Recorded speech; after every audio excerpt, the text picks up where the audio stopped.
Bonjour, nous voici sur la 106 XSI. Donc on va procéder au démontage complet du moteur pour pouvoir le nettoyer entièrement. Changer les pièces qui a changé, le dégraisser et voilà, repartir sur quelque chose de propre. Donc dans l'idée, on va avoir ces pièces-là qui sont un petit peu rouillées au niveau du support de boîte qu'on va changer. Donc je pense que le support il a l'air encore bon, mais bon, il a vraiment une sale gueule. Voilà, quelques petits endroits qui ont pris cher, qu'on va bien nettoyer, poncer et redonner leur aspect un peu plus brillant.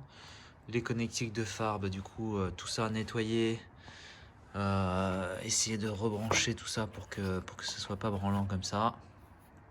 Voilà, nettoyer tout ça. Tac. Donc au niveau des connectiques, bien les repérer au préalable.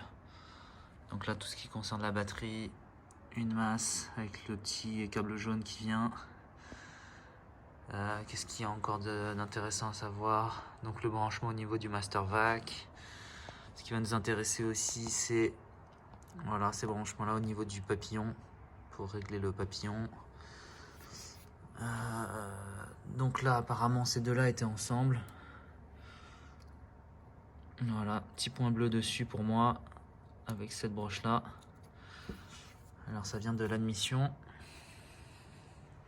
Le câble a déjà été démonté, le câble d'accélération pour le papillon. D'ailleurs il s'ouvre encore. Ah ouais, il était un peu collé. Voilà pour le papillon, hop. Donc pareil, on va nettoyer tout ça, sachant que la voiture a un petit peu dormi là ces derniers temps. Donc ici il y a un tuyau aussi qui va directement au niveau du calculateur qui a été enlevé aussi. Il me semble que ça allait au niveau du calculateur. C'est une petite durite voilà, qui allait donner quelques infos au calculo. Au niveau de tout ce merdier de fil, donc ce qu'il faut noter c'est qu'on a un branchement au niveau du faisceau qui va directement ici au niveau de l'admission en bas. Donc voilà, et ce câble là, je sais pas trop c'est quoi.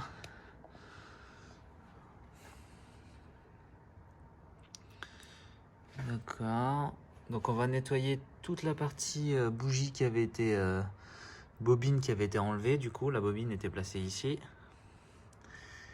et donc avec les bougies apparentes là on va bien nettoyer tout ça, les puits de bougies, checker l'état des bougies pour voir si tout est bon. La distribution on va la déposer. On va la déposer parce qu'on va devoir refaire le joint de cache-culbuteur là qui est ici et qui est un peu huileux. Donc on le voit là, moi j'ai pu en avoir d'autres avec un autre cache. Parce que le deuxième problème que j'ai aussi c'est, ça se voit peut-être pas là, mais c'est que mon cache est un peu fissuré. Donc je pense que voilà, peut-être que là ça se voit un petit peu, là c'est craquelé. Et je pense qu'en dessous des vis c'est un peu fissuré, donc je pense qu'il y a de l'huile qui peut sortir de là. Donc au niveau de la partie échappement, donc là on a toujours le joint qui est posé pour les joints d'échappement. Donc pour préserver le moteur, j'avais mis du petit sopalin comme ça pour boucher les sorties d'échappement, pour faire en sorte que la poussière ne rentre pas à l'intérieur, ni la rouille ni l'humidité. On va voir si ça a bien marché. Donc voilà, vous voyez qu'il y a pas mal d'huile qui s'est fait la malle sur le bas moteur et qui a gommé un peu tout là. Voilà, tout ça c'est gommé d'huile. Le capteur PMH qui est ici et qui du coup ne doit pas se sentir très bien avec toute cette huile là, donc ça va lui faire du bien un gros nettoyage.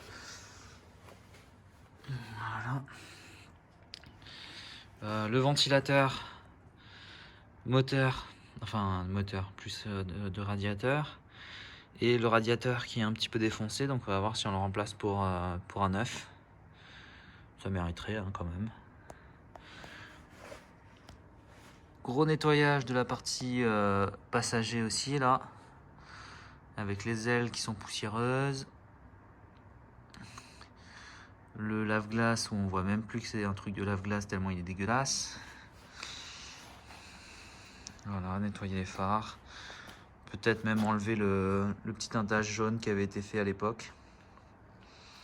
Voilà, à voir si je le garde ou pas, je sais pas encore. Dites-moi votre avis sur la question. Bien ou pas avec le petit teintage jaune et les anti-brouillard jaunes. Hop. Donc voilà, il va certainement y avoir aussi un check des amortos. Normalement ils sont bons mais on sait jamais. Les cardans sont commandés. Donc il n'y a plus qu'à les poser aussi. En bref, pas mal de taf. Voilà. Je remercie au passage la société Sansi qui m'a mis à disposition ce lampadaire qui va me permettre de pouvoir faire toute ma mécanique le soir dans mon box tranquille. Donc à savoir que lorsque j'ai pas de lumière, on est plus sur ce type d'éclairage. Voilà. Vous voyez que c'est pas forcément l'idéal. Hein. Là. Paf. Donc ça, c'est un éclairage Sansi. Je vais vous mettre toutes les spécificités de cet éclairage dans la description de la vidéo. Avec des lumens qui dépotent.